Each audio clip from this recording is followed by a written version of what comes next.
Word Balloon is brought to you by the League of Word Balloon Listeners. Hiya.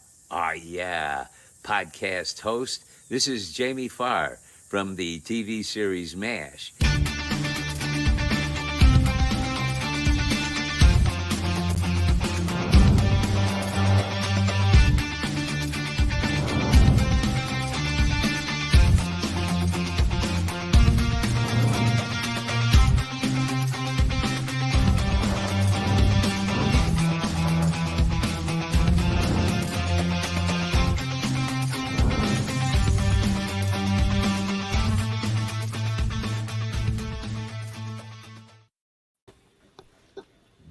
Hello there. Hello there. Hello. Welcome to the podcast.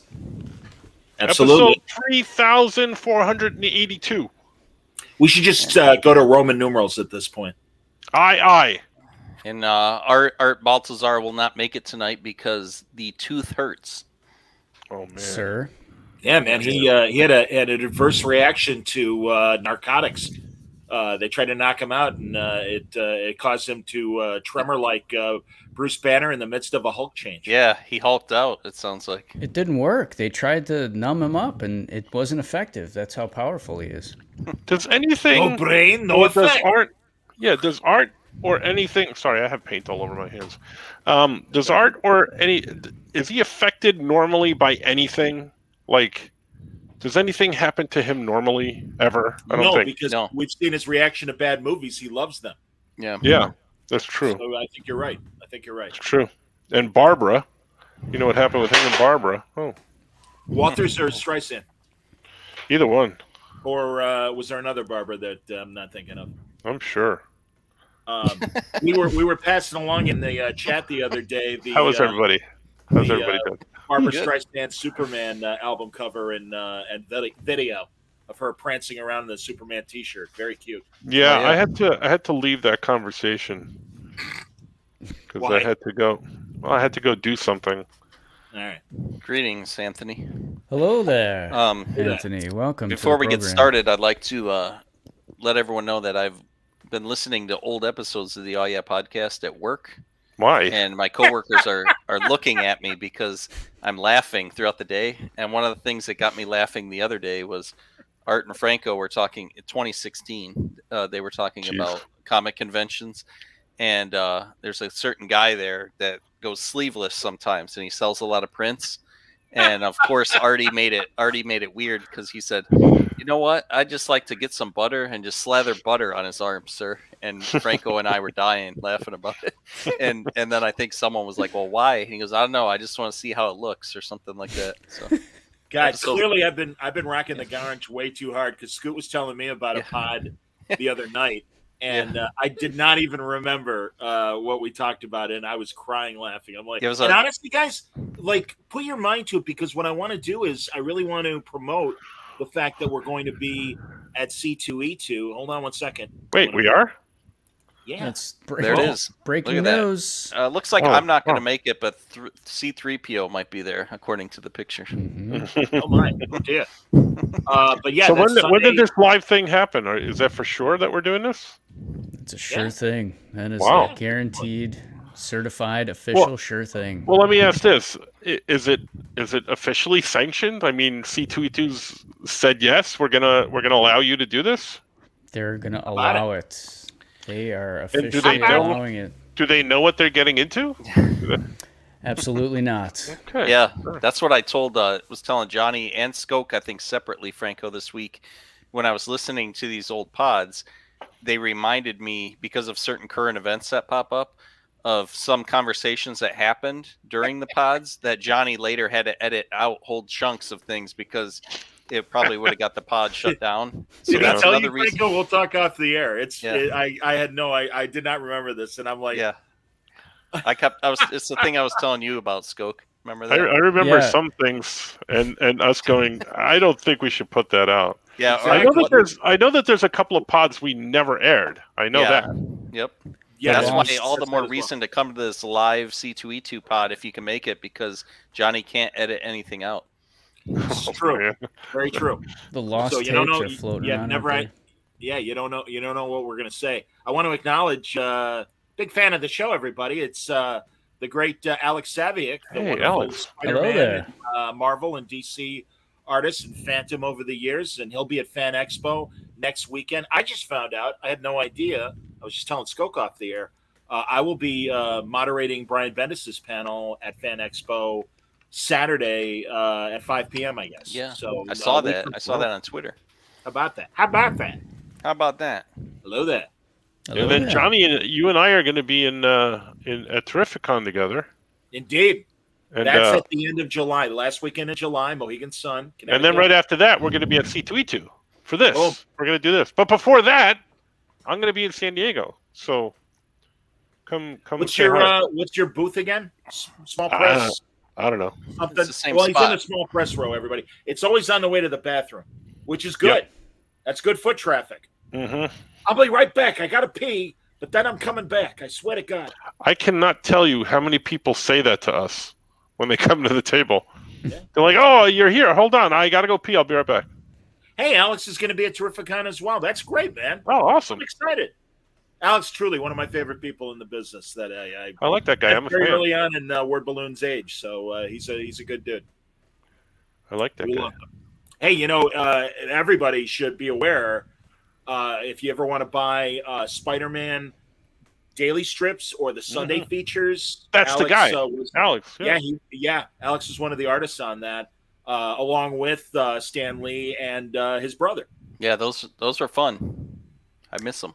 Is Alex around us, Johnny? Is he a Chicago No, guy? he's a Florida guy, Oh, okay.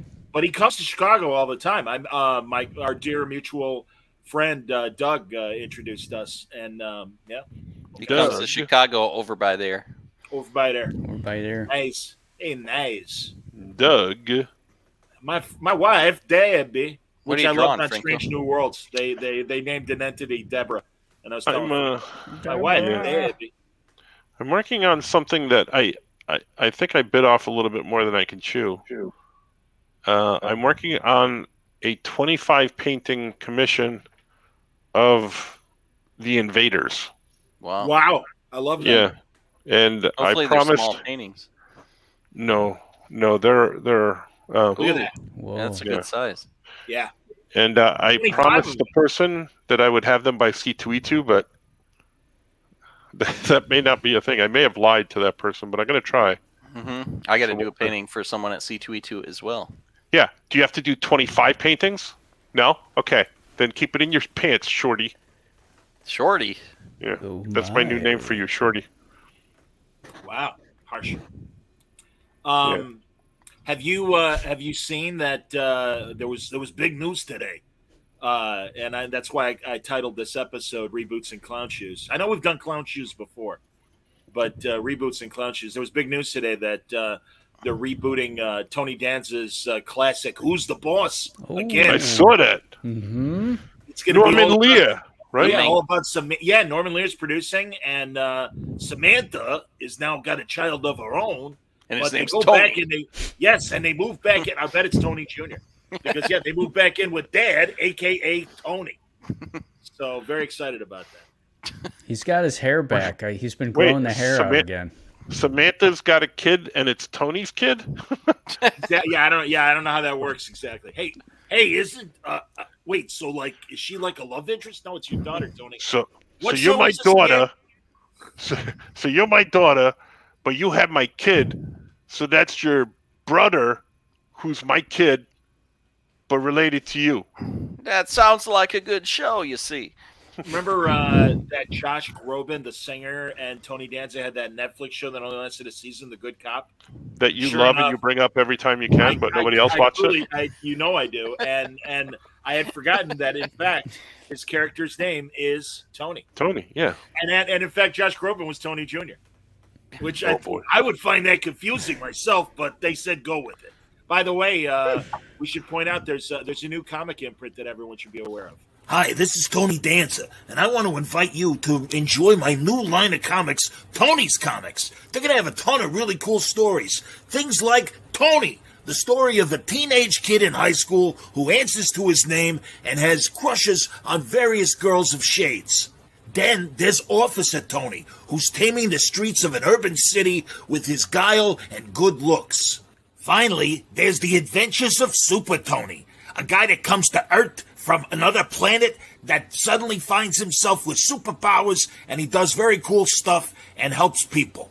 All that coming from Tony's Comics. Make sure you check out our website, www.tonyscomics.com. What the hell did I just watch? What the hell was that? Remember when he had a talk show? Yes. Daytime talk show. I I think how it was about the called reality? Tony. Hey, welcome back. He crashed I- a go-kart on his talk show. and teach when I was teaching inner city kids, but I didn't understand math, so I always had the book open to help me out. He was teaching English. That's right. They're rebooting all the TGIF Friday shows. I heard they're going to reboot just the 10 of us, but 4 of them are dead, so they decided not to do it. Just I think they're going to name it. Yeah, I think they're going to name it 26 or 5 to 4. I believe. Just some dead of us. Nice. I like just the 10 of us. It was that bald guy coach from one of the other shows. So, yeah. What it had to either be from Growing Pains. I think it was Growing Pains, right? Or maybe it was or from or Full something. House. Yeah. All right, I got to look it up now. And then there was all the daughters. Wasn't one of the daughters the oldest daughter was the daughter from Nightmare on Elm Street, the one with the teeth that were all even? Heather Landon Camp, whatever. And then there was a redhead daughter that I had a crush on. And then I believe the other daughter was played by Tootie. Pretty sure. That last part's a lie, though. The rest of us. What I remember is they did like a Brady Bunch episode where they went into a recording studio and they recorded a song, and it was like all 20 of them, all the children, and they were singing "Unchained My Heart," which cracked me up, and they were really like getting into it. Unchain my heart. It's like, all right, take it easy. So, but it was a spinoff of Growing Pains. Yeah. See, I knew that. How many years? 2. Possibly 3. 3 seasons, 47 episodes. Yep. I knew it. I watched it. I watched every one of them. Yep. Who was the oldest daughter? Was it Heather Landon Camp? Yes, very good. Yeah. She's the one from Nightmare on Elm Street. All her front teeth were all the same size. Franco's a super fan. I can bring up a photo of said Landon Camp. By the way, that's where I sent my 12-year-old child to Landon Camp, and he made a wallet and he was very good at it. It was very nice. Are they going to be at C2E2, I hope? Landon Camp? Yeah, I think so. The rest of the You're cast. going to be set up next to the lady that's in Flash Gordon. That was Dale in Flash Gordon. They're going to be at Terrificon. He's going to do it just a 10 of us reunion. Right next to Red. Seems like something Jimmy Fallon would do. Just the 10 of us reunion. Oh God.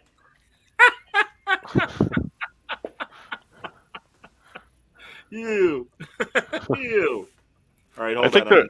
it's not so much ill because I think they're all of age now, so it's fine. That's true. There she is. Yeah, see, look at her front teeth. 2008. Yeah. Yeah, she looks good. She looks good. Sure, she does. Yeah. For you. She doesn't look good. She looks good. All right, whatever. She always looks better than you, Johnny. Anyone always looks better than you. Well, that goes without saying. Yeah. I agree with Anthony. We need a Perfect Strangers reboot. At 70, we need them in the Social Security line. Balky and Laddie. Hello, cousin. We're very old now. What do you guys think Artie's doing right now? Watching this. He's got one of those little rascal like napkins around his head and ties it at the top when they had toothaches in the 30s. Jacob Marley used one of those to keep his jaw up on his face. If he takes it off, the jaw it falls off and hits the floor. Perhaps you're a crumb of cheese or a bit of bacon that I didn't digest properly. We can save that for ghost stories. I was going to say, look forward to that next Christmas when Skoke and I reprise Scrooge and Marley for our Christmas special. I heard we might sell them at Says Hardy's C3 probably watching Breaking Bad. Yeah. I'm gonna watch it again, sir. You don't know how much from the truth that probably is. I haven't watched Only Murders in the Building yet, season 2. No, That dropped I've been on, busy. yesterday. Look, Frank was already bored. He's leaving. He's done. That's it. I'm out of here. He'll be right back. I gotta wash out my brush. That's your own business, sir. I was watching Ted Speaking of Lasso. serious swabbing, you're watching Ted Lasso. You're catching Yeah, up. I just finished the first season. It's a good program. I'm watching The Boys. Me I Did just you get started that from the library, Ted Lasso? No, I have 3 months of access just for having a PS4. I discovered I had 3 free months, so Might I recommend For All Mankind, the alternate history astronaut show? It's amazing. Really, really good. I saw that on there, yeah, and I just finished the first season of Severance as well. That was really good. Yep, quite agree. And Franco's going to be in the new Smurfs movie. Apparently. I Who's gonna be in this Smurfs was movie? doing something to a Smurf. Oh, Frank. Yes, indeed. Franco just murdered a Smurf. I strangled him. Papa Smurf is dead. Speaking of murdering, did I ever tell you the story about the night I was down here painting? It was real late. It was like about 2 in the morning. There he is. 2:30. Oh yeah. He's watching. yeah. He So was it watching. was about 2:30 in the morning, and I decided I'm real tired, so I'm going to go to bed. So I went to go walk my dog, and my dog decided to chase a skunk and got sprayed by a skunk. So I'm like, oh man, it's 2 in the morning. How am I going to clean this up? And I didn't want to bring the dog back in the house because it stunk. So I tried to rub her down with tomato juice out on the back porch, but it was snowing. And I decided not to tell my wife. I put the dog downstairs in the garage overnight, which was, I know, mean, but she was really, really thinking. But my wife woke up and she thought I killed somebody on the back porch because there was tomato juice splattered everywhere. So she thought I did something to a person. So that's my story. Isn't it the start of a Penthouse Forum letter? I was swathing my dog in tomato juice when the maid walked. I was strangling someone once. All of a sudden. Dear Penthouse Forum, I never knew these letters were true till the following happened to me. My dog got spanked by a skunk. Go on. So we talked about we were going to do the greatest TV theme songs last time. I have a list. Do you want to go through the list? It's a bad list. I don't agree with any of it. Let's do it. I love when these lists pop up. We did this last time with the rock and roll songs. We need a list for C2E2. It's the top 100, but I'm going to go to the top 25, I think. Yeah. Okay. I don't wanna- The Flintstones has to be in the top 25. Well, let's go through it together because All I right, have go not looked at this. I just looked it up last time. So number 25, Yeah. coming in at number 25, Mr. Rogers' Neighborhood. Okay. This is according to IMDb's. Mr. all right with Rogers' Neighborhood. That's a on there. classic. Sesame Street better be on there. So okay, don't get ahead of your britches here. Number 24, bets anybody? Perry Mason. Perry Mason at number 24. That's a great song. I remember when the Blues Brothers covered that on their second album. They had an instrumental of Perry Mason. They also did the Peter Gunn theme. Wow. 23, Scoot. Which one? What's 23? Sesame Street. Sesame Street is number 23. That's There it is. right. Wow. Okay. Number 22. Now this is of all time. All time. Remember, all time, all TV. Okay. All right. So 22. What's your guesses there? Well, Cheers. Perfect Strangers is going to be in the top 5, so it's not that. It's not that. Right. Johnny? I suggested Odd Couple. Okay, I'm going to go with the Lone Ranger at number 22 because that's what it is. The Lone Ranger. Oh, very good. Of course. Well, Number that should be 22. higher. My God. But again, it's generations. So It's of all time. All I time. understand, but still, this is going to be weighted more towards modern theme songs. Would be my guess. Modern. Well, that means Friends will be number 1 if Johnny's right. Yes, Ooh. exactly. Possibly. And the Fresh Prince will be in the top 10. Go on. It should Number be. 21, Before the slap. Happy Days. That's good. Yeah. Happy Days. Would it Sunday, be Monday. I was going to say the Charles Fox theme or Bill Haley and Rock Around the Clock, which was the theme song for the first season. Thank you. I don't know, Johnny. It just says Happy Days. Number 20. Number 20. I Love Lucy. And Desi and his band performs it. Yeah, they do. Thank you, Lucy. Everybody sing conga. MASH has got to be coming up. Number 19 Mash. is not MASH. Number 19 is the Addams Family. That's good. Yeah. Mm-hmm. Number 18, Bonanza. That's good. Bonanza. Beverly Hillbillies got to be in the top 10. Number 17 goes a little racist. Anyone want to guess? Oh, a little racist. Ooh, that's a good one. Ooh. Like truly, like today, by today's standards, racist or Possibly. Wow, Chico and the West. Man. The Dukes of Hazzard. The Dukes Oh, of there you Hazzard. go. Yes, a good old boy. Never doing no harm. He's right. Number 16 goes a totally opposite way. Sanford and Son. Well, Sanford Oh, and yeah. Son. That's a good one.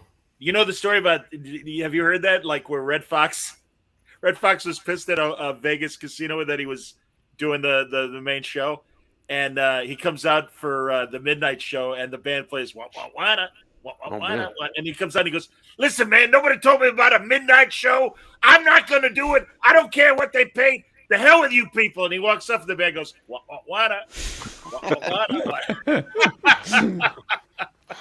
Go on. Number 15 just defeats number 16. Cops. Yeah, okay. Cops. Bad Boys. I don't know about that one. Yeah, that's a song. Bad Boys. Bad Boys. I always think of that Simpsons episode, Bad Cops. And they show Wiggum and all the guys, and like they got the helicopter and it's hovering over the drive-in so they can watch the movie. Yeah. Number 14, Cheers. Cheers There at we number go. 14. There it is. There it is. Number 13. Molly Shannon sings that song in Night at the Roxbury to like perform in front of her parents and Will Ferrell's parents and stuff, and she's like sincerely singing the Cheers theme song. It's like The Simpsons is coming up. yeah, it's got Number 13, Go All on. in the Family. Boy, the way Glenn Miller played, Lord. Number 12, something near and dear to all of our hearts. Guesses? MASH. Mash. Yeesh. Batman. Oh, nice. Number 12. Of course, that's good. All right. You'll good have- Number 11. I would give anybody $300 if they guess number 11 The Cosby correctly. No. Show. No. The X-Files. No. It's the 70s Cosby Show. Woo, Lord. Andy Griffith. Close. Danger Man. Danger Oh, Man. That's Secret Agent Man. Yeah. Yeah. All right, boys. We're in the top 10. That is a great Top song. 10 That was of all time. That was a top 40 hit, Secret Agent Man. Go on, top 10. Top 10 of all time. Ready? Yep. Green Acres comes in at number 10. Green A Acres. great song. And it's performed by Eddie Albert and Ava Gabor, which is pretty amazing. And you got to hand it to Eddie Albert because he actually carries the tune. Keep Manhattan and give me that countryside. It sounds like him, too, when he sings it. That's what I'm saying. It really is them singing. Number 9 was on the air for 10 years. 10 years. The Jeffersons. There you go. Sure. Mm-hmm. Sure. Mhm. Seeds don't burn in the kitchen. You're moving on out. Yep. All right. Number Ocho was on for a whole bunch of years. Family Ties. Come on. 8 is enough. MASH. Who's I the agree boss? with you. He's going to go with MASH every Gilligan's time. Island. Gilligan's Island. Hawaii 5-0. Oh, very Hawaii good. 5-0 Lots of good comes one. in Great number drums on that song. Come on now. I Number defy 7? any drummer to not be able to play that song. Go on. Mm-hmm. Number 7. Different strokes. Flintstones. Brent. The Flintstones. The Flintstones. Flintstones. It's a good one. Meet the Flintstones. Remember they sing it on Planes, Trains, and Automobiles. That's the song that Mhm. they get everyone to sing. Number 6. The Twilight Zone. That's a good one. Twilight Zone comes in good at number one. 6. I like good that. one. All right, I'm so far I'm liking this list for the most part, except for Cops. Except for We're Cops. Yeah. we're the top 5. What are we guessed at the top 5 here? What's number 5? Monsters. Oh, different strokes. Brady Bunch. I got to go with MASH, and the correct answer is The Tonight Show, starring Johnny Carson. No. That's good stuff. Played for 29 years. Very good stuff. No, actually not. I think it was a couple years before they started when Anka wrote the song. But go on, I'm sorry. Number 4. What do we get? 60 Minutes, The Ticking Clock. 60 Minutes. Johnny Good Quest. guess. Johnny Friends. Quest, good guess. Friends. I'm going to go with MASH. The correct answer is the Brady Bunch. Oh, there Brady you go. Bunch. So Brad thought it would be 1 or 2 with the Gilligan's Island. I don't know why I'm getting these wrong. I could see them. Gilligan's Island has to be number 1 because that really does tell the story. Is I Dream of Jeannie in there? Number 3? Number 3, Johnny, you did not get it. It's the Beverly Hillbillies. There you go. Beverly Hills. Flat and Scruggs, the amazing banjo players. Yes, sir. I don't think MASH is going to make it, and I think Jamie Farr is going to be very disappointed. Yeah, After- We're up to number 2 and number 1. After Number 2. MASH is going to make it. Well, The Simpsons should have been on here. After MASH. A dark horse favorite after MASH. What's number 2? Let's go. Odd Couple. Odd Couple. Gilligan's Wrong. Island. Who's the boss? Wrong. The Andy Griffith Show. There you go. The Andy Whistler. Griffith Show. Sure. Oh my And God. the number one greatest theme gotta song be of all Gilligan. time? Got to be Gilligan. Oh man, what is it? It's Gilligan's Island. All right. It is Once again, Gilligan's Brad Gibson, correct with his choice there. Very good. Island. Well Wouldn't have gotten done. the exact to Brad, but we'll give it to you for the Yeah, favorite. no MASH and no Simpsons, the 2 longest running Yeah, give shows. us some honorable What a jo- mentions beyond what a joke. 25. Francis. I'll go through all of them if you want. Number Well, yeah. Was it? How many was it? 100? 100. Go Yeah. for it. No, we got Well, Number yeah, number they'll- 26. Number 26, going in the opposite order, The Sopranos. That's good. Woke up this morning. 27, Seinfeld. 28, American Bandstand. 29, Good. Star Trek. Good. Number 30, What's Happening. Number 31, Dick Van Dyke Show. Number 32, Survivor. Yeah, Really? Survivor. Really? Survivor. Give me a break. Isn't that 33, just- 33, The Muppet Show. There 34, you The go. Love Boat. There you go, 35, Jack Jones. The Come on, Mickey it's Mouse time. Club. Good. 36, You Can't Do That on Television. Yeah, sure. Nickelodeon Show. 36. 36. 36. Bullshit. I'm 37. Sorry. 37, Sports Center. Yeah, that one's- 38, It's Gary Shandling Show. This is the theme to Gary Show, the opening theme to Gary Show. 39, Frasier. 40, Now, is NFL it- Monday Night now, Football.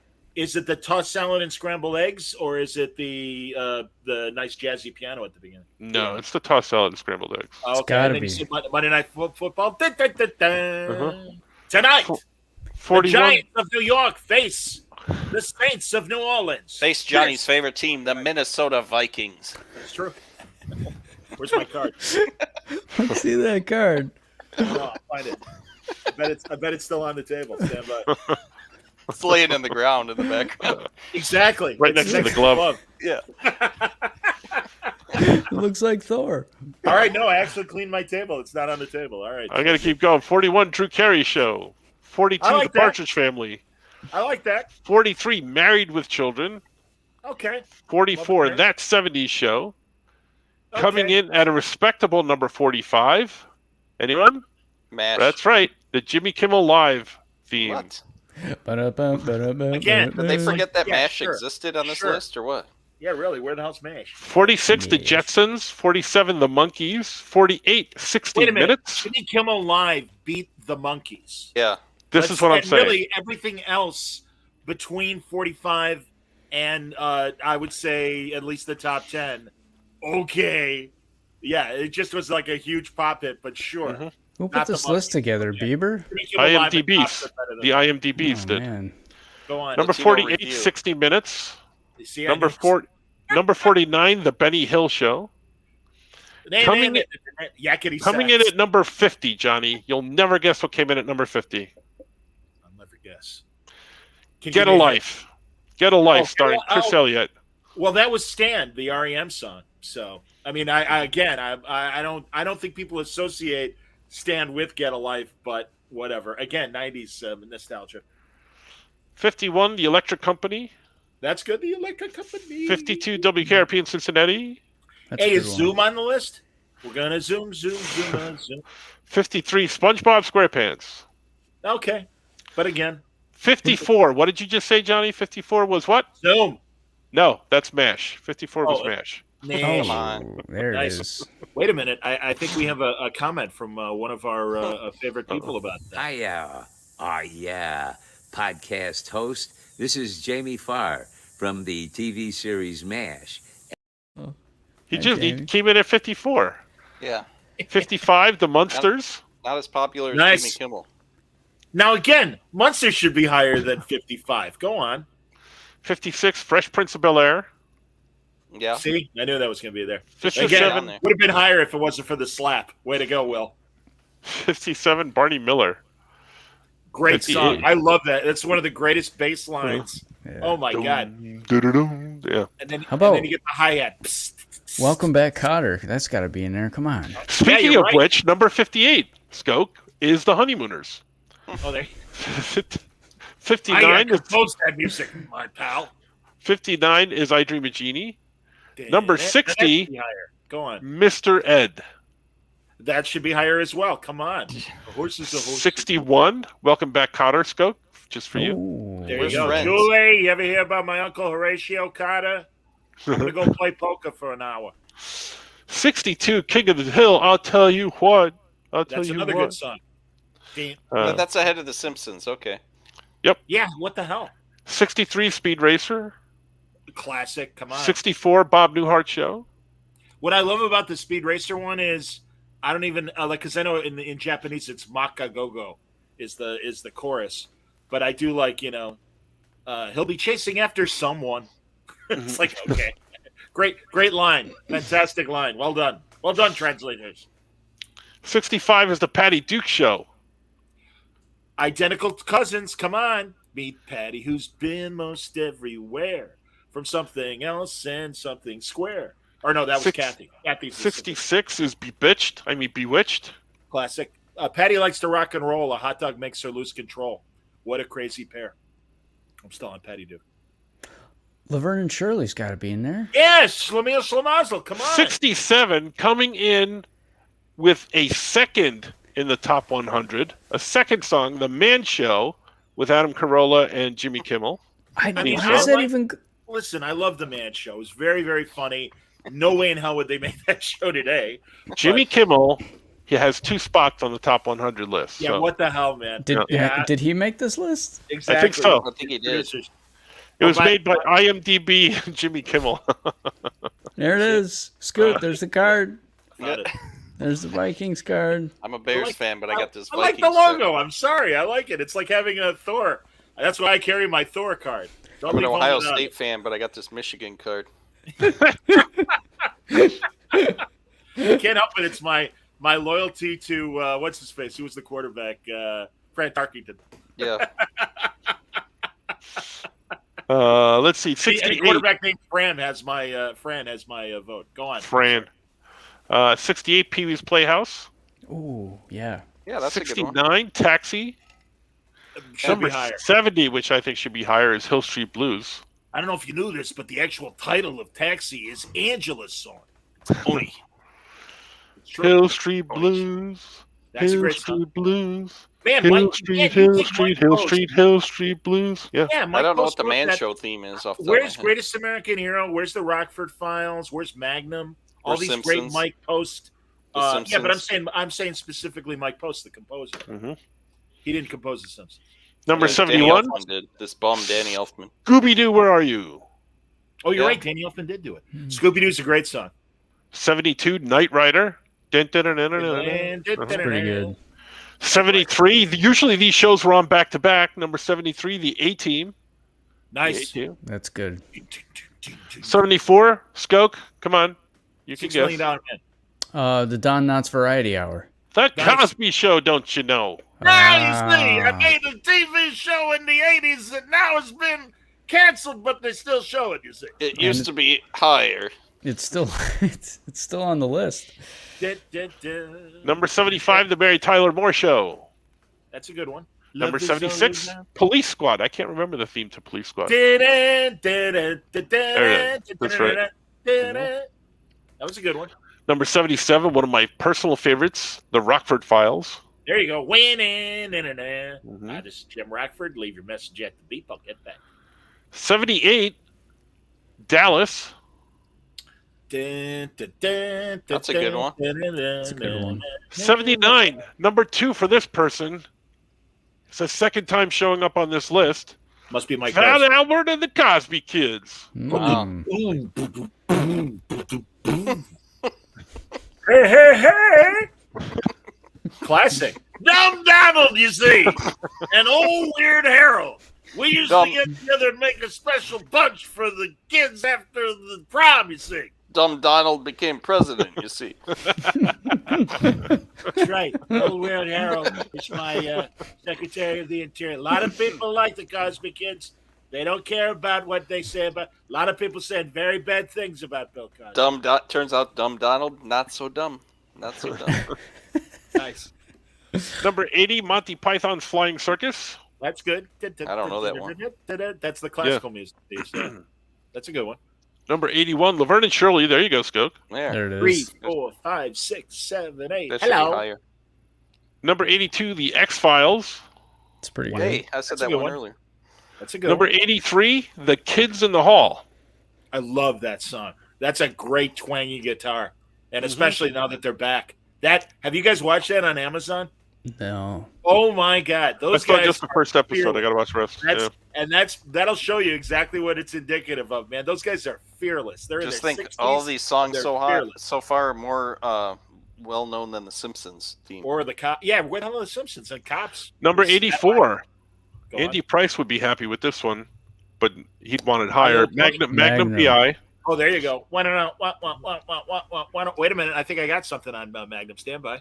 Oh man, Where you the hell got is something it? on Magnum. Where the hell? Don't leave me hanging, Wayne. Hold on. Where the hell is it? We got Hold, something please. on Magnum. Where the hell Something. is it? Oh, What's that mean? I have my my bumper Black- with me. I hope Artie's Black okay. material. Artie, if you're out there, are you still watching, my friend? Where the hell Yeah, is he it? fell asleep around number 25, I bet. I can't find it. He's Already never going to we- All listen right, to if I that. find it, so- I'll play it later. I'm sorry. Keep going. Oh wait, here it Welcome is. to the Here following it is. CBS School Break special. Magnum PI will not be seen today. It will be broadcast tomorrow in the regular time period. I'm sad that it's not going to be on. You knew you were in store for something good whenever that turned out. That Higgins. message broke in. Come on. Number man. 85, The Odd Couple. It's a good Hey, one. that low? Jesus. Come on. That's a It's great ahead song. of the Simpsons, Johnny. You're going to be really pissed about this next one, Johnny. Number 86, New Girl. New Girl with Yeah, Zooey I could not even. And Deschanel. listen, funny show. Could not even tell you the title, the theme. Could not even tell you. A lot of 87. people don't like New Girl. People saying a lot of bad things about. No, New she Girl. voted for you, sir. Terrible She's a show. great actress. 87, Get Smart. That should be higher. What? Dun, dun, dun, dun. Yeah. I Number agree with 88, The Fall Guy. Lee Majors comes in with his Yeah, own and he's- song there. Yeah, he's saying the theme song. Number 89, The Rugrats. Yeah, Yeah, that's good. you know what? All It's a right. good song. Number 90, Good Times. Every time you need a baby. Rugrats isn't as well known as The Simpsons. Where's the Maud? Lady Godiva was a freedom rider. Yeah, we're getting there, Johnny. We're in the last 10. We're at number 91. You Where's ready? Mama's Family? Number Where's 91. Mama's- I'm serious. Number 91, Pardon the Interruption. Yeah, that's pretty. I know that one. Do you really? I Yeah. don't know. Again, It's a I whistle. always It's like I- it's like a whistling theme. It's Okay, 'cause ESPN, right? yeah. I always catch that show in midstream. I never see it from the start, so I couldn't identify the theme song. Go on. Number 92, Home Improvement. Number 93, The Howdy Doody Show. There you go. It's Howdy Doody time. That's a classic. Sure. Number 94, The Pinky Simpsons. and the Brain. Okay. Yeah, that's good. 95, Charlie's Angels. Good. Winning. Once upon Number a time. 90 there were three number girls that- 96, The Go on. Animaniacs. Okay. Yeah, that's good. That's interesting. There's two of them Wow. for. 97, The Wonder Years. All right. Mhm. That's got the Joe Joe Cocker. Cocker song, right? What would you do? Number 98, The Courtship of Eddie's Father. People, let me tell you about my big Hulk. Eddie, don't get me angry. Yeah, Number that one's 99, not a- There's the crossover. This is Tiny the Toons Adventures. Tiny Yep, Toon ahead- Adventures. Yep, ahead of the Simpsons. hmm Yeah, really? What the hell? Wow. And speaking of the Simpsons, at Go on, number Hunter. 100, That's Inspector Gadget. Oh wow! So The Simpsons wasn't even on here. No, it wasn't in the Insane. top 100. Yeah. Just because the show's been on nonstop for like 40 fucking years. And it's Good like, Lord. as soon as you hear that first note with the clouds moving, you know it's the Simpsons. Yeah, it's the best. No, that's one of the great songs. And you're right, Danny Elfman. Shame on man, that's a shame. Where's not only that? Where's the Fox NFL Danny Elfman song? Oh, he does that one. Where's John Tesh, the NBA? That's a good one, Skoke. Is that John Tesh? That was John Tesh. It was John Tesh. John Tesh made that song. Who used to call him the Blonde Frankenstein? Who did that? I don't remember that. I just remember on Larry Sanders one time, Rip Torn's like, our next guest is going to be not only an actor, but an anchor and a composer, John Tesh. Artie would have loved this episode if he was on. Conan used to do this thing where he'd have John Tesh on as a guest, and then he'd go, "Oh, we got a clip here from your latest concert," and then he'd throw to the clip, and it's Lurch sitting at the organ from Addams Family playing. I also remember when Triumph did a Hollywood home bus tour, and they were trying to get celebrities to go on the bus, and they go in front of John Tesh's house, and he's got a megaphone. He's like, "Come on, Teshi. Come on, we're big fans of all your crap." And then they cut to the bus, and John Tesh is riding on the bus with everybody, and they're all applauding. He's like, "Yes, we got him, yes." Teshi. A good sport, that John Tesh. Indeed. Seriously, doesn't your esteem when celebrities make fun of themselves? Like, all right, you're a good guy. That's awesome, man. You get it. You're not that cool about it. I'm sure Tony Danza hates me right now. I didn't make Tony's comics. Jerk. Would. Tony Danza watches the Oh Yeah podcast. He's going to be at the live one at C2E2, I think. Indeed. I can't wait. For us. Now, if I am able to pull some strings and get Jamie Farr to show up at the Oh Yeah podcast live in Chicago, I think I should get like a lifetime free table at C2E2. I don't know. We got the big screen and we got the laptop. We might have to start the show with Yeah. Oh, hiya. Oh, yeah. Podcast host. We're gonna have to get a new cameo done. Yeah. Johnny, you should have a bunch of those lined up, not cameos, but our videos. Before we come out, get the crowd all primed up. The 5 people there, Gigantic Jeff and Chucky. Are we gonna have a warm-up guy? Can we get I don't know? Can we get Fred Travelina or? That's awesome, Fred Travelina. Yes, please. Norm Crosby. Yeah. They're too bad they're dead. Rickles. We can get Rick. Oh no, we can't get Rickles. Yeah, he's dead too. Yeah. Let's get Jamie Farr. Just those 4 of the 10 of us. Yeah. So. Yeah. I'm working on it with Jamie. Can we get Jamie? What's he gonna cost to get there? Hey, dude, I am canvassing Mitch about Terrificon, and I believe one of the talent wranglers is like, we can get you Jamie Farr or Loretta Swift. I'm like, do it. Well, I'm not going, so I won't be able to see him. We'll fly you. He used to have a barrel of comic books. Beautiful I've been books. I'm going to try it now live, and I'm worried, but I still haven't got it, but I got a piece of it. I'm like when Dana Carvey says he has a micro impression, and this is my Alan Alda so far. Radar. That's it. I like it. That's it. It's literally. I just got the first because I've been watching West Wing episodes, but me and Skoke were talking about what Bill Hader does. Alan Alda doing the auditions for big movies, and when how about why don't you make like a tree and get out of here? That's great. I love that. That's fantastic. So, anyway. Oh, there we go. Jim Neighbors would have been a great warm-up guest indeed. Oh. Hi, everybody. Let me sing for you. Climb every mountain. Yeah, he's got some pipes, that guy. Or, sorry, he did. He did. Can we get Dana Gould? Maybe we could get him. I love Dana Gould. Can we get Dana Carvey? We got to get Dana Gould in his Dr. Zayas outfit. That's what I meant.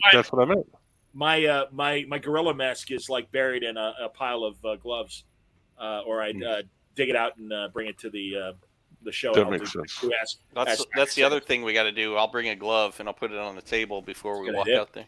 Sure. That's what we should have on the screen, a big picture of a glove before we walk Yeah. in. Same. If you see this glove, you win a prize. That's like Cosby used to drape a sweatshirt that said "Hello, friend" over the back of a chair before he'd come out on stage. That's right. I saw that. I saw that tour. That was his last tour. Hello, friend. Who was he talking to? We don't know. We'll Probably never know. chicks in the audience. Exactly. Hello, friend. Listen, Oh, before my career crumbles in the dust, I thought I'd come out and talk to you. See. I like when just a couple of years ago at C2E2 we were talking about Cosby made some friends in prison named Big Boy. Hey, big fella. Remember that? I like the idea that Artie, the inmates me, would you, come and to Artie talk at to- that C2E2. And your brother was there Yeah, my too. brother Tim was there. Yeah, we were dying. I liked when he was in prison and the inmates would come to Dr. Huxtable for medical advice. They did. Somebody threw a stale hot dog bun at him one time too. When he was on tour, or No, when he was in prison. And when he got out of prison, his first meal was pizza. You see, Well, Yeah. Skoke knows. Why do I know all this? I don't know. exactly, man. No, you're a font. because Skoke is the one that threw the hot dog bun at him Yeah. and got him the pizza. I That's got him fine. the pizza too. Here you go, Cos. I don't want Domino's. You see, Thank you, young fella. Captain Action Zone Ed Cato. Oh, yeah, chiming in Ed. with Hello there. Good to see you, Ed. Oh yeah, Glad Ed. you're watching. Welcome. Thanks for coming on the podcast. what a after guy. Ash, we had a lot of plans for season 2 that we didn't get to. You know, you might be mistaking me for Gary Berghoff. He played Radar on MASH. He Skoke, loved you have comic something. books. You have something you were going to share, don't you? I do. Oh, maybe yeah. Now's a good time. Yeah, I've been reading, doing a little casual reading. The autobiography of Don Knotts. It's called Barney Fife and Other Characters I Have Known. And Turn he has that sideways for a second, will you? Sure. Holy fine. cow! How Look at much that. do you have to Large say? print. Did you get Harry Carey's copy of Don Knotts? Hey, I like that it's large print. This was the only copy the library had was large print. I like that it's large print because nobody below 70 would check this thing out except for Skoke. It's true. No one Hey, under 70 is checking this thing out. Yeah, Hey, Skoke had trouble I checking was it out. all They're ready like, to read Don Knotts' autobiography, and that son of a bitch beat me to it. Now I got to wait another 2 weeks. That like young librarians. It costs whippersnapper. a nickel a day for him. There's a waiting list. Yeah. librarians were like, "Oh, is this What- for your what- dad?" Any And he's choice? like, Are "No, you it's going to for be? me." I'm sorry. Are you going to be doing the narration for the audiobook of Don Knotts? I'm going to have to if he didn't do it already. So those years I was doing DJing at a strip club. You see. Yeah. Well. Hey, Ed truly wants to know how's the book, and I'd be curious as well. You know what? The book is excellent. I'm partway through, and he has a lot of good stories about the people he worked with over the years. Don Rickles and Danny Thomas, Danny Kaye, Lucille Ball. A lot of... he talks about his early days when he was a ventriloquist. That's how he got started. When he was a kid, he would do ventriloquist shows. And I have then seen photos of him with a ventriloquist dummy. I'm not proud of that, but I. in the military as well. He took the dummy with him. He went overseas during World War II, and he entertained the troops with his dummy, which was named Danny. And eventually he got tired of Danny, and he left Danny behind. Because Danny was a freaking No, nutcase. the crowd's fired on Danny and shot him to pieces. Exactly, that's what happened. That dummy was stealing all my material. He was getting all the laughs. He got all the best laughs. He left him. He wanted to do stand-up, so he decided he was going to act like, oh, he forgot Danny, but he just purposely left him behind. Have you seen Skoke? he left him and I'm back sure in the there are war? stories- I'm sure there's stories in the book, but have you ever seen when he was on Steve Allen and he would be like a man on the street? And always They really mentioned stuff? that in there. Yeah, was that good? I haven't seen It any was of it. him, Tom Poston from Newhart and other great things. Yep, they mentioned him. Yep. The guy who played Larry David's dad it was Jeff Garland's dad on Curb Your Enthusiasm, Louis Nye, and who was the fourth? But those three would always be on, and they'd they'd have like a question of the week, and they'd cut to the man on the street, and it would be Knotts or Tom Poston or Louis Was Nye. it It wasn't Bill Dana, was it? No. No, Bill Dana was a writer. He was a writer for Steve Allen, He and was- certainly, of course, created not only for himself Jose Jimenez, but Don Adams' character. Would you believe he created all that? Yeah. He's in the book. Oh, that's Knotts awesome. mentions him. Yeah. Ah. Yeah, Don Knotts, he got into radio after the war. He was on, I think it was the Steve Allen radio show, wasn't it? That I don't know, but I know he was on a cowboy show, a kids' cowboy show. He was, yeah. And yep. he was one of the like he might have even been the cook or whatever. I can't remember his character. Losers. I know. No. Seriously, this man, is- me and Ed Cato are waiting for this is Scoot good to finish stuff. his large print book so we can read it without our glasses. That's going to be great. Yeah, as soon as I'm done with it, this is going to be available at the Chicago Public Library. This is the only copy. So just be aware, Well, let me anybody who's ask in you the a question. area, get ready. Great. Now I because got to soon read I'll- Ruth I'll- Buzzy's autobiography because Don Knotts is out. You bastard. Skoke, I have a Yeah. serious question for you Please. because you go to this library quite often. I So the over 70 crowd has the large print books, right?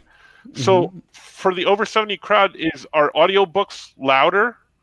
Are they, Nice. or are they the same volume? I don't know. It's like Garrett Morris when he used to do the closed caption for the hard here. Our top story tonight. Our top story tonight. I only get those The large print books. the large print audiobooks. So it's all the same volume to me. I was thinking maybe you guys might enjoy. I could read you a brief passage from this fine tome. All right, there's a chapter here. It's called "The Dancers." Oh, the dancers! I feel like I gotta read it as Don Knotts. It's his book. Oh, I was booked as a master of ceremonies for a show in town 50 miles or so from Pittsburgh. I don't even remember the name of the town. This was a private club. Yeah, when I arrived, I went around getting the names of people who were going to appear in the show. I asked the first girl what she did, and she said, oh, she was a dancer. I asked the second girl what she did, and she was also a dancer. Oh, the third girl was also a dancer. I hadn't put it together yet, but I was about to MC a stag show. Oh, I'd never done that before. In fact, I'd never even seen a stag show. Sure. He continues. He says, after the show, the piano player, an older guy, drove us all back to Pittsburgh. And after a while, one of the girls leaned over to me and said, hey, Slim, where are you stopping tonight, huh? The piano player yelled, nah, you leave him alone. He's just a young boy. I recall thinking, as I closed the door to my empty hotel room sometime later, I don't know why that piano player couldn't have minded his own business. Man, Donald was looking for some. He was ready to go. How many chapters of him and Tim Conway movies? I haven't gotten to that part yet. I haven't gotten that far enough. No honestly, mention of Tim yet. You can't just flip through and look with all that large print. I don't want to spoil. I want to be surprised. I want to build the suspense. What's going to happen next in his career? If it was a Kindle, I would have already bought it before we were finished with this conversation. But right now, I can only find it as I just showed that image of the softcover version. No, you got to get large the large print. Get the large print. It's I'm like the telling size of a dictionary because it's like there's like 20 words on each page and everything. Yeah. Well, and all the pictures. I went to flip. I don't know how they made this book, but all the pictures are pixelated because they blew them all up. Really? Yeah, they didn't bother to they didn't care about the pictures. They just blew everything That up. is hilarious. That's fantastic. I don't know. No, who I don't made see this. it. Look on the inside. Look on the inside back sleeve. Is there a magnifying glass there? Wait a minute. It says Three Stooges Printing. All right, GK that's Hall either and Andy Co. Griffith or Jim Neighbors or Goober. I'm not really sure. Oh, I don't know. Awesome. That's It's hilarious. good. It's interesting to hear that in his own words. He had a few brothers. One of his brothers died when he was really young, and so that was sad. Let's bring the room down. But he had a 5-picture deal with Universal, and that's when he did those. Not Mr. Limpet. That was before that. He did Reluctant Ghost of Mr. Astronaut. Chicken. Reluctant Astronaut. Yeah. Can you name the Ghost other of Mr. 3? Chicken. 4. Yep. That's 2. Yep. How to Frame a Fig. That's correct. Oh God, The Love God. That is correct. Holy cow! What am And I missing? finally- It's his remake of The Pale Face. What the hell was it called? Paleface. Shakiest Gun in the West. That's it. Thank you. Well done. Ding, ding, ding. We have a Thank you. winner. Thank you. I'm never And gonna how watch is he those. still single, ladies? I ask you. I'm never gonna watch those. I was going to say, I know why that glove is on the floor now. The tough one is How to Frame a Fig. Oh, Now, Why- Skunk, when you read this, do you read it and in your head, does it sound like does. nuts? it's Don Knotts reading. That's the voice I hear as I'm reading It was this. only an audible. And seriously, guys, ironic timing. I just bought in the last month Tim Conway's autobiography, and he narrates it. And just like Don Knotts, a very interesting career. Hey man, there's a reason why we're still talking about Don Knotts, and not just because Skoke and I have odd taste. He's great, and I have to say, he was a hustler. Like, he worked hard to get work. I mean, he was on the phone calling people. Like, he called Andy Griffith. He was in a play with Andy Griffith, and he heard Andy Griffith was doing this show about he was going to play a sheriff in a small town, and he called up Andy Griffith and said, "Hey, you think that town needs a deputy?" And Andy Griffith was like, "Well, yeah, let me talk to Sheldon Leonard, and we'll see if we can work something out." Sure enough, there he goes. Because he's not in the pilot. That's the only episode where he's not in. Is the he's first not? episode? Okay. Yeah. All And right. that play was called No Time for Sergeants, Mhm. and it really became a showcase for Andy Griffith's hillbilly humor. And really, that was like I believe his comedy records were before No Time for Sergeants, but yeah, Knotts was in that play with him, and I did an episode of my Kinescope show about the teleplay of No Time for Sergeants, and Andy's in that, but Don is not in that. But Don, I believe, is in the movie, but I could be wrong. And Johnny, you've mentioned before how similar to the Andy Griffith show, The Ghost of Mr. Chicken, seems. It just seems like another extension of Mayberry, which makes sense because I learned from this book that Andy Griffith helped write the movie Ghost of Mr. Chicken. Yeah, the which I first was not pass aware really of. sucked, and I don't know if you'll know from the book. I don't know if Knotts called Andy, but yes, somebody was smart and got Andy Griffith involved. And I mean, there's a reason why that Mayberry show is as good as it is. And yeah, I mean, it is. It's totally like what if Andy were like on vacation and Don Knotts had his own little mystery and everything. And he's got that great salt and pepper suit that he always wore on Andy Griffith. Oh, No. when he's got to clean himself up and look respectable. Mitch says Mr. Limpet was the Othello of talking fish movies. Yes, I would agree. Indeed. And Finding Nemo, of course, it's Romeo and Juliet. Thank you. I just got to a part where he was working with Orson Welles on, I think it was a TV movie, and Orson Welles was having a bad time. He was drinking quite a bit on the film or the show, and couldn't handle his lines. He had a lot to say. He wanted cue cards. They didn't want to give it to him, and so it wasn't a pleasant experience for our hero, Don Knotts. Yeah. Well, because that's interesting because Persky and Denoff, sadly, I know this, and I'm surprised it's not in the book. Sam Denoff did one of those history of television oral history interviews, and he talked about it. It was a Hallmark Playhouse, and it was a version of The Man Who Came to Dinner, which was a very famous play and also a great movie from the 40s with Monty Woolley and Jimmy Durante. And there was a role for Orson Welles is the great man, and Don Knotts in the TV version played the country doctor, and Persky and Denoff told Orson Welles because he had cast approval, and they're like, "Oh, you're going to love who we got for the country doctor, Don Knotts." And apparently, Welles said, "Who is Don Knotts?" And he's like, "Oh," they're like, "Oh, you're kidding." And he's like, "Gentlemen, they're like, he won Emmys on the Andy Griffith Show." And he was like, "Gentlemen, I've been in Europe for the last 10 years. I never saw the Andy Griffith Show." So he didn't know who Don Knotts was. And apparently during the the table readings for the show, that's his first taste of Don Knotts. And Welles could not help himself, and he loved him. And went to Persky and Denoff and said, "This man is a genius. He has the best comic timing I have ever seen. He is the quintessential comedian." And like Sam Denoff was like, "Isn't that cool that somebody as worldly and erudite as Orson Welles loved Don Knotts and got into Don Knotts?" Well, I will say he did. Don Knotts does say in the book that Orson Welles loved him, and on the days when Don Knotts was on set, Orson Welles would go around yelling to people, "Where's Don? Where is Don? How come Don's not here?" It was like that was his buddy on this thing. Yes. So it was rough making the thing, but I think that relationship was pretty good. Kind of like how you mentioned. Awesome. Yeah. We will have no dawn before it's time. That's right. No Don before Now, Barn. I love that. Oh, hi, Barney. No, Andy. I just got my haircut from Floyd's in Did you? Chicago. Oh, Floyd's 99. Wouldn't it be great if he was doing it? If you actually could get your haircut yeah. by everybody there has everybody. to act like Floyd. That's Oh, the it's rule. good to see you. Yes. Yeah. Everybody's wearing the white coat and God. Some of them are sitting in the chair after he had a stroke. He had to sit in the chair all the time. That's right. You got two old dudes playing checkers in the barbershop and everything. Absolutely, man. You know who said that? Ben Franklin said. Or Calvin Coolidge. That's Mitch says once you go Orson, you never go back. Absolutely, man. He's right. That's what I've heard. Big fan.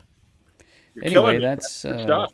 I mean, it's pretty good, yeah. So Ed, check it out. Get it in large print, and you'll have the time only of your way to life. read it, Ed. I'm still working through it. I'm not to the Tim Conway era yet. I haven't gotten to Three's Company. I haven't gotten to Don Knotts' third wife yet. So I'm sure there are Third plenty wife. of surprises That's awesome. ahead.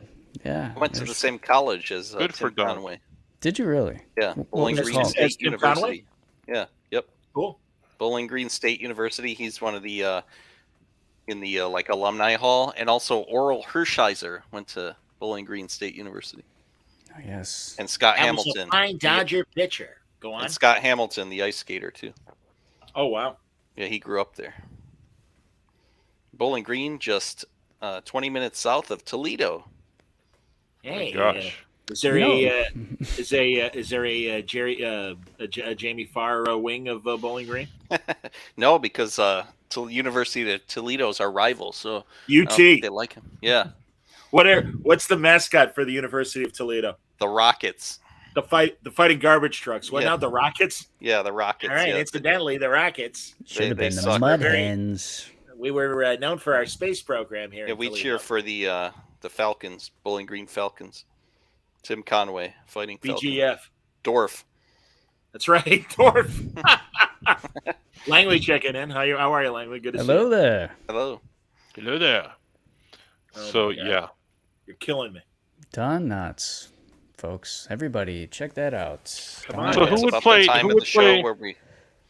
Oh, go Who would ahead. play Don Knotts in the movie version now? Because you know how they just did Elvis, by Baz Luhrmann, the new movie. Who would play Don Knotts? Would it be Jeff Goldblum? Yeah, No, Jeff. no. Who's the a weird good one, guy? Frank. He's probably in his 40s now. God, I gotta find him. He It would be Jeff Goldblum. Jeff. Tony No, Danza no, would no. be good. man, I'm gonna find this guy. He was on that zombie show that was on the Sci-Fi Channel. And I can't remember. He's in the movie Comic Book Heroes. I know his name's Don, but can we call him Tony? I'm totally gonna find him. You guys go ahead and I'll talk about it. Sure. Now we're just gonna sit here and be I got quiet. nothing else to talk about. Does he Yeah. look like Don Knotts? Yeah. Dead Air. We're Right, looking it for was some called Dead Air. Z Nation. And what was Isn't that the guy? Max Brooks thing? Max Brooks thing? No, that's World War Z. World War Z. Thank you. Oh, okay. Yes, indeed. Yeah, isn't Z Nation based on World War Z? Stand by. I gotta find this guy's face. Yeah. The answer is yes. Ah. That's the answer. When you see him, you'll go, yeah, that should have been the guy. I'm telling you. So he looks like him. Honestly, yeah, he's thin, scraggly, totally looks like hillbilly guy. You guys see that Elvis movie yet? No, I'm never gonna watch that. Oh, No, well, never. guess what? My dad wanted to see Jurassic Park, so we saw it. And guess what? The best part of the whole movie was What was Elvis? the best part? Jeff Goldblum is Oh, in it. I mean, And I every might have scene he's guessed. in, I just started laughing because he's acting like Ian Malcolm, who is basically just Jeff Goldblum. So Yeah, I wonder after all these years. yeah, dinosaurs. He says, dinosaur. He's like, let me get this straight. You made a promise to a dinosaur, and then the guy's like, yeah, I did. Oh, okay. Oh boy. Can't All wait. right, here we go. Tell me that guy does not look like he should be down nuts. He looks like Tobey Maguire. Oh yeah, I remember that guy. Is he That's still? Spider-Man. He's DJ Spider-Man. Qualls. I haven't seen him in a long time. Yeah, I forget that movie he made with what's her face from not Sarah Michelle Gellar from Buffy. The brunette that's also she's the daughter in True Lies. And grew up to be Alyssa Milano. No. Mira Sorvino. No. Dushku. Yes, Dushku. Well done. Thank it is you. Dushku. Yes, Langley is correct. DJ Qualls, everybody. And That's Mitch says correct. Elvis was great and started spoiling it for me and Franco. I'm like, don't tell me any spoilers. Well, there's this one part. Stop. How could there be spoilers? No, yeah, you're right. But, just little facts about, and that's why. See, I'm not spoiling the movie. I'm like, yeah, but we know the story. It's going to be these scenes that you're pointing out that I'd like to be surprised to see it. That's all. Hey, how about Cumberbatch as Don Knotts? That'd be good. Yeah. Hello, Andy. I believe Goma has broken the law. I'm I going don't to think lock it totally. Otis up I don't. once again. I don't think Mitch is totally correct there. There's a debate whether or not Elvis is dead or not. Remember that's true. Ghostbusters? Larry King asked Dan Aykroyd, "How Sure. is Elvis, and have you seen him lately?" That's right. Also, that song in the 90s, and the artist was called The King, and it was an Elvis impersonator singing Come As You Are. And then did it with Come As You Are as a Friend. And it was like, wow. I liked it. Mitch says he's frozen. He's standing next to Walt in the carbonite. Yeah. And He's in the Williams. Who's a frozen? Vault Disney. Yeah, who's a frozen baseball player? Ted Williams. Ted Williams. But just his head. Just his head. They're gonna clone from his head. What's Good the idea. body gonna be? What's the rest of them gonna be? A like robot? Darth I think it's worm food, man. I don't know. They put it in the dumpster behind the cryogenic place. Isn't he going to be You pissed when see they his little revive feet him? hanging out of the dumpster and everything. What's that? That's the remains of Ted Williams. Oh no! Ted Williams is dead. Didn't his family They had a fight over it. they had a fight over the frozen head, right? Yeah. Oh, really one of the most bizarre endings of a celebrity's life. We had him on the score in 1999 when they did the All-Century team in Boston for the All-Star game. And my buddy Jesse Rogers, who was the greatest producer I ever worked with, would always he got Bill Clinton when he was still president. I mean, just crazy bookings. He talked to Woody Allen and Sun Yi after a Knicks game. But he called Ted Williams, and we had Willie Mays on the phone. And he's like, no, I don't want to be on. But Ted, we got Willie Mays. He's like, well, if you got Willie on, I'll be happy to talk to Willie because he's one of my favorite people. And we had Ted Williams and Willie Mays on at the same time, and Ted just completely fawned over Willie, which was really cool. Was it just the head, or was it Just his the head body was on too? the show. Yes, exactly. Yeah, Live but it from was the in large cryogenic print. in the chamber. I just want Yeah. to say that Ted is Willie's fantastic. Thank you, head of Ted, Head Williams. It was That's Ted gonna Williams' be- head, but it was in large print, so you could see it. That's going to be the clone's name, Head Williams. Head What about when you Williams. called Michael Jordan from the bank, Jenny? Yeah, have I told? That's not a. I don't think I can tell that story, Scoot. That's not a story for air yet. Everyone has to be dead before I tell that story. Mhm. Oh, On the okay. air. Yep. But I'll leave it at that. I did call Michael Jordan from the bank once. He was very nice. It's very The good. only guy that really was kind of a, not a nice guy was Pippen, and I feel bad for the lousy deal he sold, and I'm glad he was on the team, but he wasn't the nicest guy. Dickie Simpkins was a nice guy. That's the one Bulls player I met. He Dickie? came to Who's, play golf. I used to work at a golf course, and he came. Who's the guy from Home Alone that you took the picture with, Skoke? Oh, his name was Danny. He played the pizza guy from Home Alone. I met him at Wizard World a few years ago. Good old Danny. Fan Expo. He was right. dressed. He's the one that had a crush on you, right? Yeah. He was dressed like a wrestler, Try to and pick Skoke up, absolutely. yeah, we had a long conversation. It was a Do you like pizza? long conversation. Yep. It's yep, like yep. when Raymond Burr met Tom Thayer, the bear, and he was going from Thayer was going from L.A. to Hawaii, and they met at the airport. And he's like, "Are you an actor?" And they're laughing because there was a giant back then because he was on roids and everything, of course. And he's like, no, I'm a football player. He's like, well, when you're done playing football and you want to be an actor, here's my card. And he told Steve Dahl, I think Raymond Burr was trying to pick me up at the airport. That's entirely possible. As we know, being fans of Gilbert Gottfried, indeed. Oh, yes. Oh, thank you. Hey, Skoke, were you able to tell that guy was picking you up because you could see the large print writing on the wall? Is that how you knew? That's the only print I see. He wants to date you, still. He actually did say something like, he asked me if I was single, and then I said, oh, no, I'm, yeah, no. And he said, oh, that's too bad. My wife, baby. I would say that too. You know, nice guy, just didn't work out. Just Maybe he was trying to hook it you never, up with his sister. it was never going to work out. He's got a sister named Pizza Guy. Yeah. Nice. I like the Santa Claus in New York City. Yeah, Santa Claus was getting pretty friendly with me as well. We need a Santa. Scope, we need to load your TikTok of you saying hello there to all the Kenobis, all the Jedi. I'll provide it next time we can show it. I'll send you a file. Francis and I discussed Kenobi on Sunday with Mitch. No, yes, Anakin. Come to what you guys think? Thought it was okay. Well, I mean, I think this whole show is leading up to that moment at the end where they pushed in slowly on Ewan McGregor for 20 seconds, and then finally he said yes. Spoiler, but yeah, what does he say? Can I say it? Can I spoil? Yeah. He says, "Hello there." How bad is it that it took me so out of the series, and I thought of Skoke the minute he said that? Yeah. Yeah, I know. But it took me you out ruined of it. all of Star Wars for me now. I know. It threw me. I thought of me too. It ruined the whole show for me. Yes, Anakin. Well, he laughed in there too. Like at one point, he actually just gave a full laugh.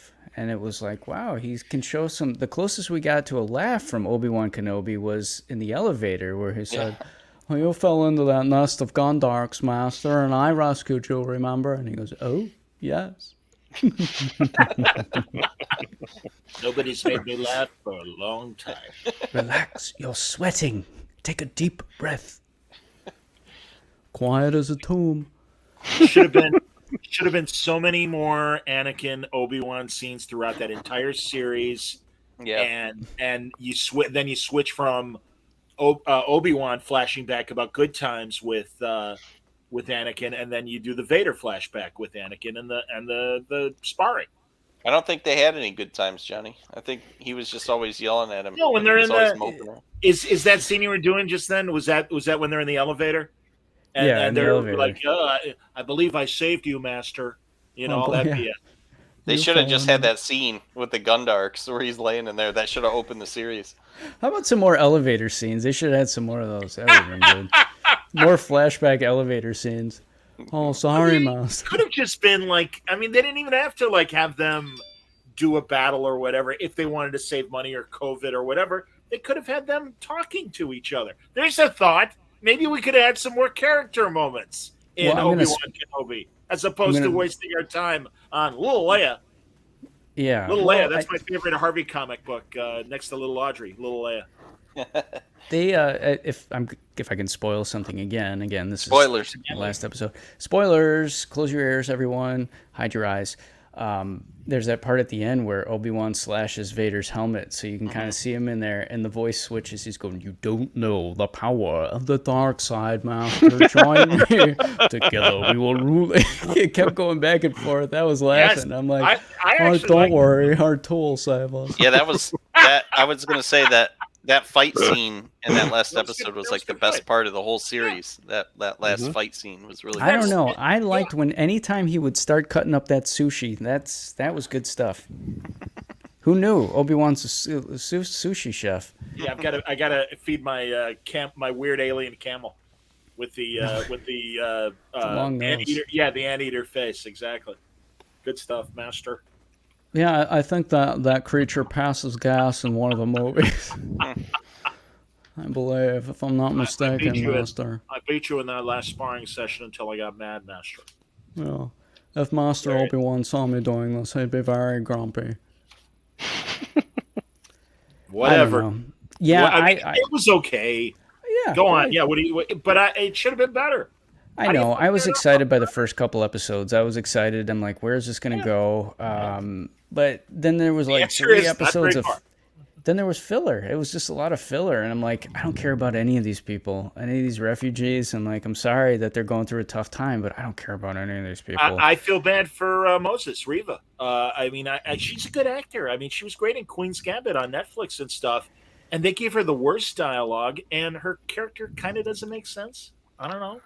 I kind of suspected that it's not her. Like, it's something about the story, the writing. It's bad writing, as Franco and Mitch and I were saying all day Sunday. What is that, guys? Okay. Bad writing. Yeah. Do you think they got as a dialogue coach for all the actors? Do you think they got George Lucas to? Why don't you try doing this?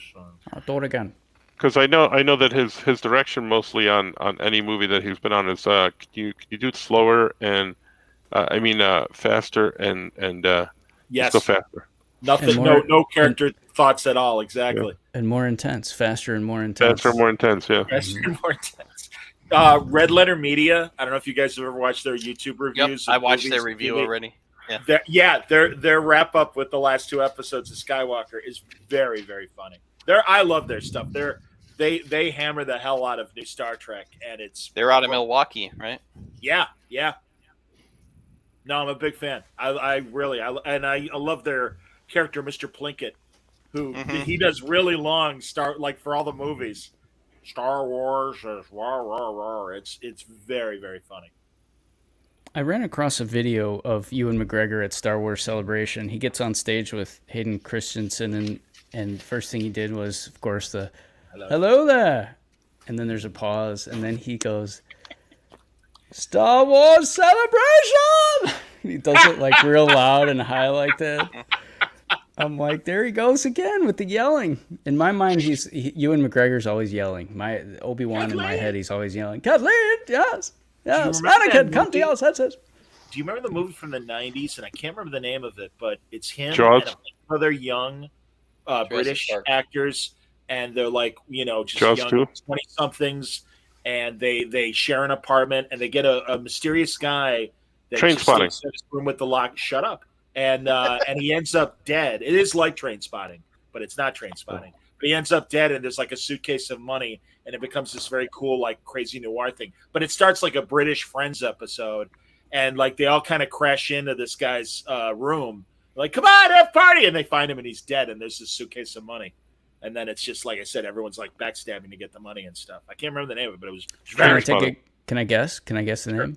Please. Shallow Grave? Is it Shallow? No, is it that? I think you're right. Shallow Grave. I don't know. Kathleen, I'm just guessing. Shallow Grave. I'll find out. Ask me if I'm going to play Obi-Wan Kenobi again. Ewan, are you going to play Obi-Wan Kenobi again? Yes. And the crowd goes wild. I'm making jokes, but I really do like him, and I like him as Obi-Wan Kenobi. Sure. I think he's a fine actor. It was Shallow Grave. Well done, sir. Danny Boyle. Of course it's Danny Boyle directing. One of the great directors of Shallow Hal. No, not Shallow Hal. Good. Ewan McGregor was good in that movie, Shallow Hal. He was good in what's that movie, Johnny? Down to Love. Down with Love. Yes, that was another one that Skoke and I were talking about off the air. That's what he's actually not good in that my kids keep watching all the time? That live action version of Beauty and the Beast. He plays Lumiere, and he's got a French accent the whole movie. That's right. And he was good in Shallow Hal. He played the Gwyneth Paltrow role. Exactly. He is. By the way, though, he is also in Train Spotting, so that wasn't an unfair. I know, Francis. I know. I'm in the Velvet Gold Mine. I'm in Tube Tales. I don't know what that was. I don't know what your children's problems are, Scoot. I was amazing in Beauty and the Beast. He played another Frenchman in Moulin Rouge. Do you know who Cogsworth the Clock is in that Beauty and the Beast movie? I do. Ian McKellen. Mm-hmm. They have all these British people playing French people in that movie. Just like Jean-Luc Picard. It's terrible. Terrible things. Yes, hello, I'm Jean-Luc Picard. Just like, of course, Sean Connery being a Latvian in The Hunter for Red October. That's how they got away with him having a Scottish accent, because all Latvians have Scottish accents. As we know, Speaking of Latveria, did you hear the Howard Stern news today? No. All right, I'm going to be the new Robin. I'm about to be Dr. Doom. Yeah, so he was talking on a show, and he was supposed to be like doing cutaway to a commercial, but there was a hot mic, and he was talking to one of his people, probably Robin or someone, and he said he's going to be in Doctor Doom, and he's been talking with Marvel, and he's reaching out to Robert Downey Jr. because he's not. Now he said he's going to be in Doctor Doom. He didn't say he's playing Doctor Doom, but that also confirms possibly there's going to be a Doctor Doom movie. That's great. All right, Robin, on the line right now. We got Victor Von Doom calling us from Latvia. Yeah. Hi, Howard. Hi, Howard. All right, Marianne from Brooklyn. Howard, I want to talk to Dr. Doom. I was listening to that on the drive, and I must have missed that part. Must have switched away from that, so I didn't hear it. Is it on like YouTube soloed out anywhere, man? No, it was like Howard Stern was trending on Twitter, and so was Dr. Doom. So I like looked at it. I'm like, it's a weird pairing of things, and it's because he said that. Which one is Dr. Doom? All right, Robin. There's an audio clip of it that you can listen to. I'll look for it. That's awesome. All right, Robin. That's a good Howard Stern, actually. Thank you. That's a good Howard. That's good Howard Stern. Yeah. I miss Artie being on there. Artie Lang. Oh my God! My favorite Artie Lang joke on that show. They had a Playboy playmate, and she's like, I'm in school, and he goes. They go, where do you go? And she's like, the University of Pennsylvania at Indiana. And Artie starts laughing. He goes, what did you need to get into that? A number 2 pencil. There's a real funny episode too where Trump is on there, and he's because Howard used to have Trump on all the time, and he would just butter up. He would just butter him up, so Trump would spill the beans on stuff all the time. Sure, and a lot of people. Trump's talking to Howard, and he goes, "Listen, I got to say something." He goes, "I'm a little bit mad at Artie over there," and Artie's like laughing. He goes, "Why? What'd I do?" He goes, and then Howard's like, "You were telling jokes at his casino, making fun of him," and Trump says something to the effect of, "Frankly, they weren't very good, and they were not very funny, not very nice." And, and Artie's laughing about it, and then because the joke was about something about his casinos, how bad they suck or something, and Trump was like, "I just, it's got a mean, Artie, and it's not very funny." And Artie's laughing. He goes, "I thought they were funny," and then the whole rest of the show, Howard, of course, kept poking him about that. He goes, "Wow, you're really mad at Artie, aren't you?" And he goes, "Well, I thought we were friends, but if he wants to go down that path, and then Artie's laughing. He's like, "I'm a comedian. What do you want me to do?" And Howard, of course, is like, egging him on. He's like, "Come on, Artie. What'd you say?" He goes, "Come on." Yeah, he goes, "Come on, Artie." He goes, "That was pretty harsh of you, Artie." And Artie's laughing, and Trump was legitimate. And then even Howard is like, "You're really mad about this, aren't you?" And he goes, "Well, I just thought we were friends, and he's taking shots at me, and it's not very funny. Frankly, no one thought it was funny." No one thought it was funny. Everybody agreed with it. A lot of people talking about it, Artie. A lot of people. But then Howard played clips of Artie and Trump the last time they were on, and Trump thought he's funny. He's a good comedian, because Artie was making fun of other people. Trump thought it was funny. I don't know. This was like 2004, probably. Well, it's funny because I've been certainly since Gilbert Gottfried's passing, I've been listening, and there's a ton of them on YouTube, air checks of Stern from the 90s and the early 2000s, and so many great Gilbert moments, and with Gilbert and Artie, and Gilbert and what's his face, the other one that was Jackie. Jackie, thank you, Jackie. The lady. I like the lady, Robin. I like her a lot. There's a funny clip too where he's talking to Trump, and Trump's just started dating Melania, and Howard's like, "Now, be honest with me. How long before you dump this one?" And he goes, "No, I don't think so." And he goes, "No." He goes, "That's what you do, though." He goes, "You get tired of him," and he goes, "You kick him aside." He goes, "No, I don't think, not with Melania." And he goes, "What would it take for you to leave Melania?" And he goes, "Frankly, I'm not. Like, she's a beautiful woman," and Howard gets real graphic. He goes, "What if she was in a bad accident and her face was mutilated and it's hanging off to the side and her skin's all wobbly and she's missing an arm?" And Trump's like, "Well, frankly, then maybe I would." He gets him to say that's. All right, you got me. Yeah. That's outstanding. Oh my god. Oh, that's fantastic. Well, But I the love how best he is- he's Go ahead. all happy that he's dating Melania, and then Howard's just like, "How long before you dump this one?" Come on. Everybody knows it. It's gonna happen. We all know it. She's a beautiful person. I mean, he's cheated on her enough that she should have left him by now. But One of my favorite Stern things was when Stuttering John went to a book signing that Fred Gwynn was doing of his children's books, and Stuttering John was totally like, does it bother you when people call you Herman Munster, and all that stuff. And it was great because really, finally Stern's like, look, nobody cares about your children's books. You're gonna die, and your obituary's gonna have a big picture of Herman Munster. That's what everyone's gonna remember you for. Too bad. All right, could be worse. Get over it. And it was just so great the way it's just like, yeah, too bad. You're gonna be dead, and you're gonna be Herman Munster died. That's the way it is. You can it's true. It happened. imagine Fred Gwynn just seething at that.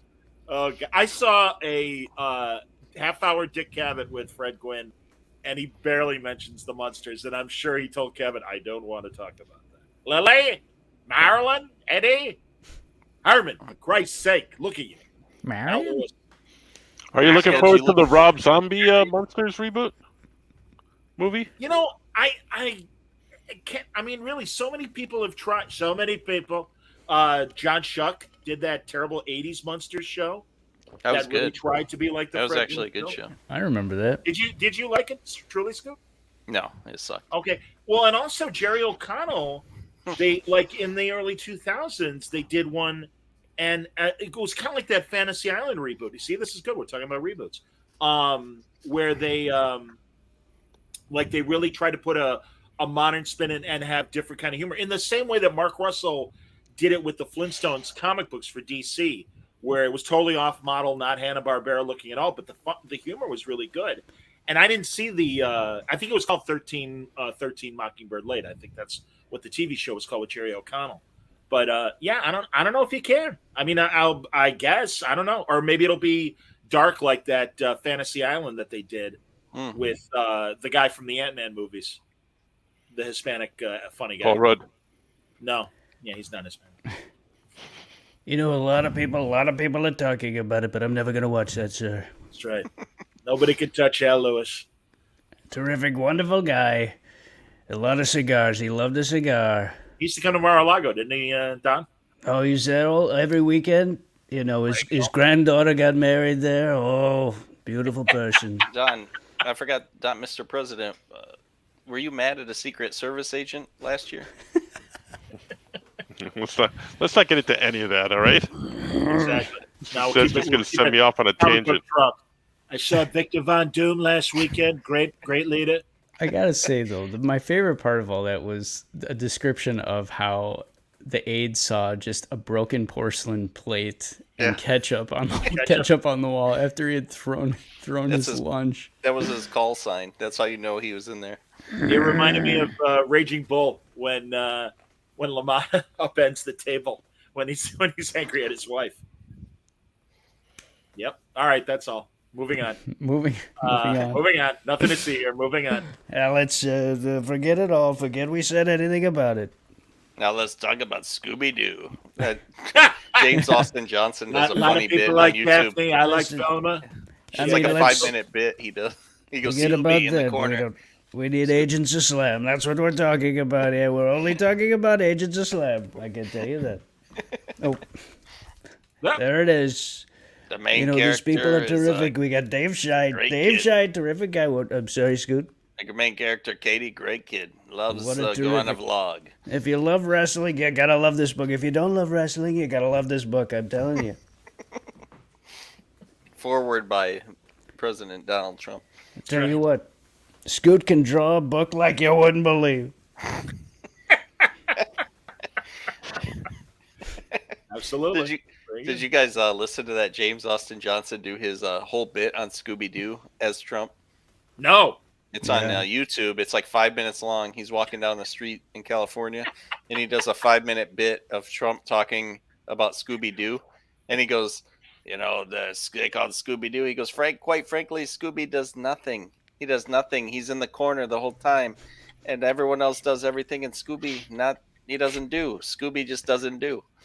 I'm going to have to check that out. That's like So good. that J.C. Vaughn that prior to James Austin Johnson did the best Trump in the world, and I wonder. I don't see his videos like we used to. Scooty, we used to watch his stuff on Twitter all the time. Yeah, what's his name? Coven or Coven? Yeah, JC Coven or something, or Vaughn. JC, I thought it was Vaughn or something. No, it's Coven. It's Coven. Oh, JD or okay. JD Coven. Yeah. But yeah, anytime there was something in the news, he would tremendous. He did a good Donald Trump Jr. where he'd always have like the cocaine on his nose and his eyes. Oh, I don't remember. Maybe he's on TikTok. TikTok. I know. I gotta get my investment angels together to co-op TikTok so I can start doing that. TikTok.org. For the big and tall section of TikTok. It'll cost you $2 more than TikTok. That's exactly right.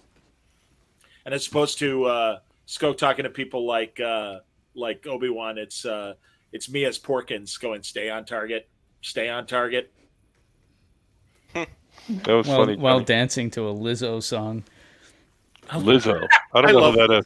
Lizzo. I love Lizzo. I only Lizzo's hilarious. That's the latest trend right now.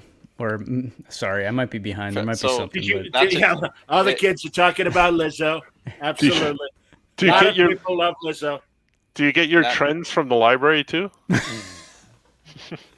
They're all large print. You don't need large. I was gonna say you don't need large type to see Lizzo. Let me tell you. It's JL Chauvin or Coven, and he just did one 9 hours ago, and his impression is Donald Trump releases hidden camera footage of ketchup throwing.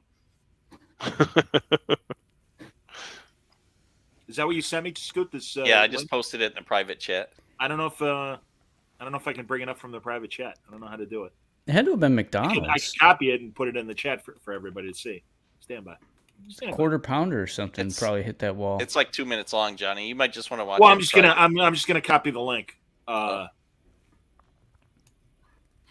I'll large fry. The chat. Here we go. A lot of people. Oh, maybe not. A lot of people. That ain't it. Sorry. Been watching that Obi-Wan program. Terrific show. I love that Ewan McGregor. What a guy. Yes. What else? But Hayden, what a waste. It's true. They made such a big deal. Oh, red carpet. There they are. They're back together and stuff. And goddamn, was he on screen for more than 20 minutes? Frankly, he could have sat on the sideline for this one. That's my opinion. It's true. I liked how Obi-Wan was a sushi chef. That was... Can't even say the word.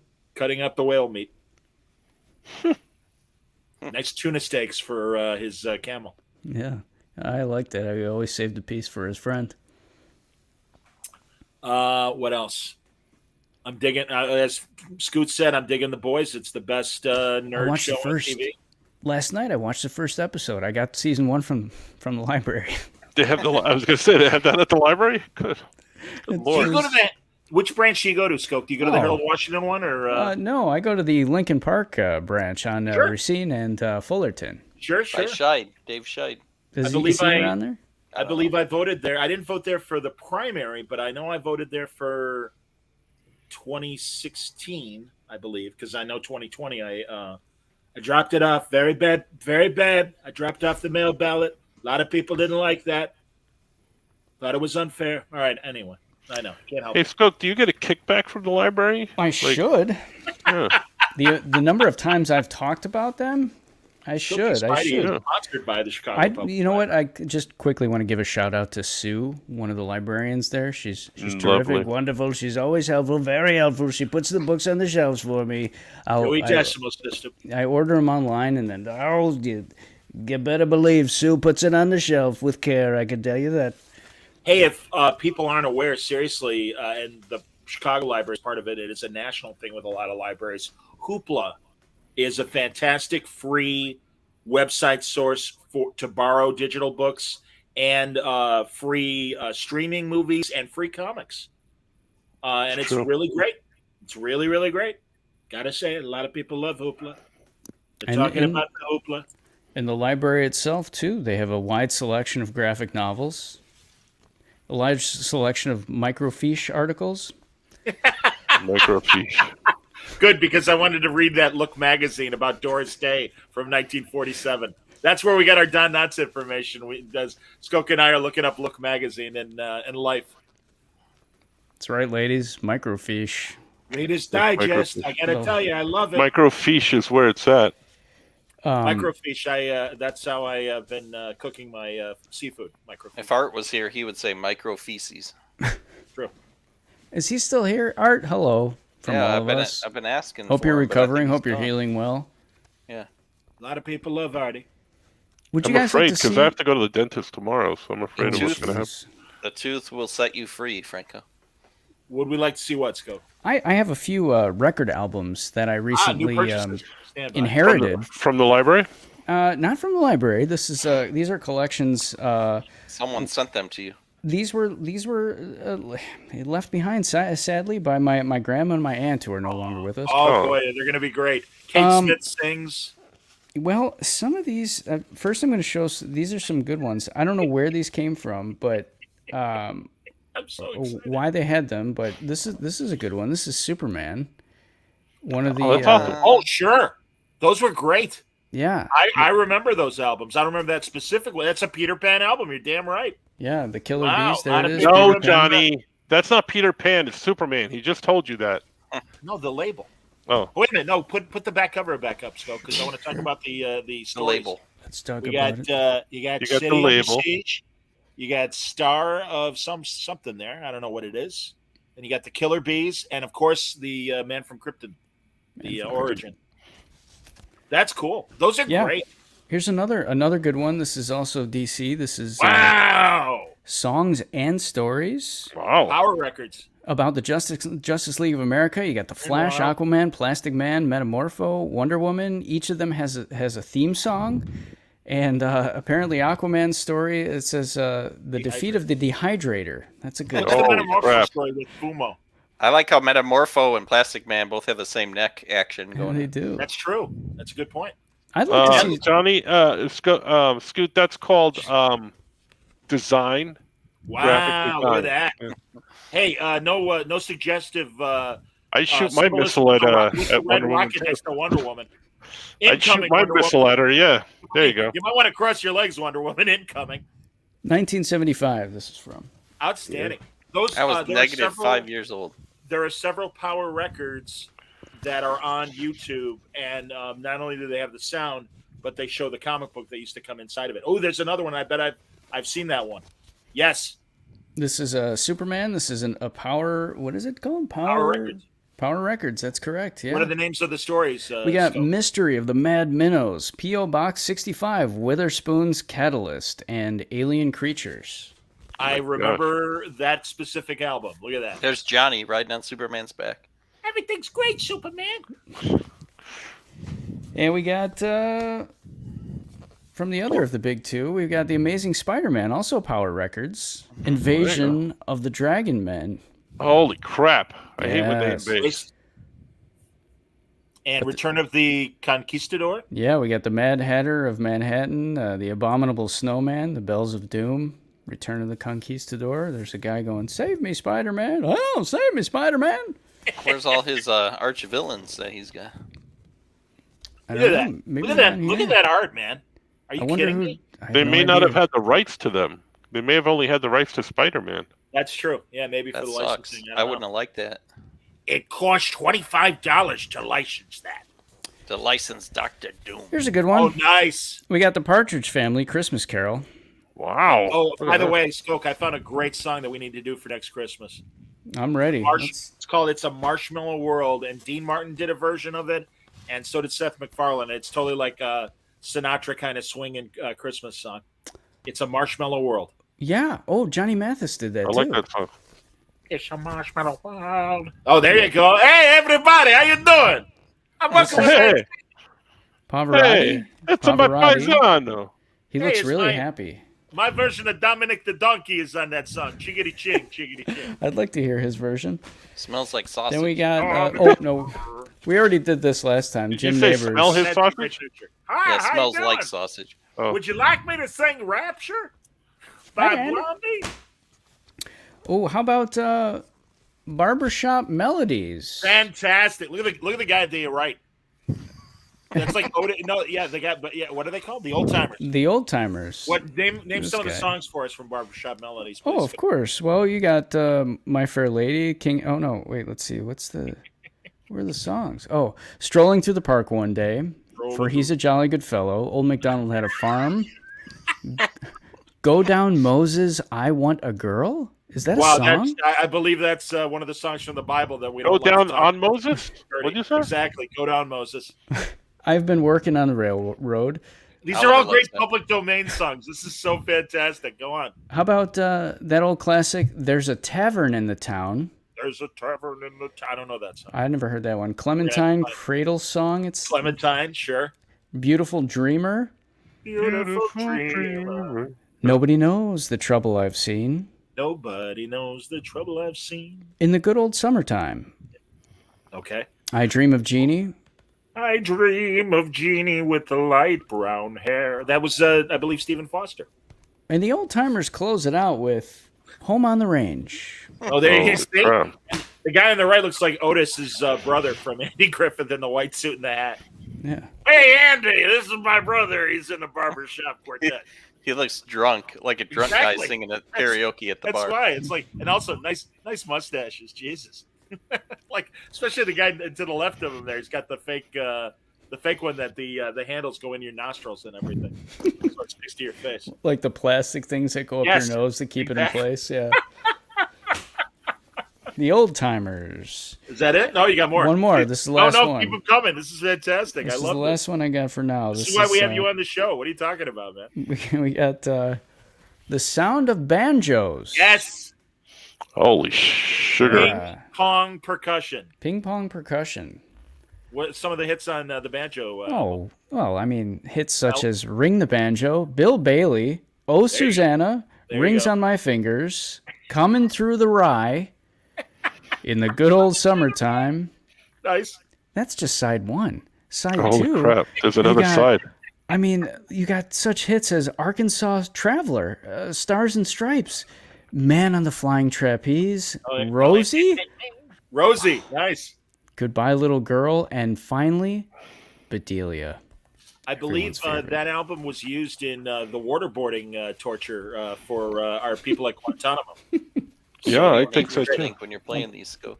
Don't play side two. Please, for God's sake, don't play side two.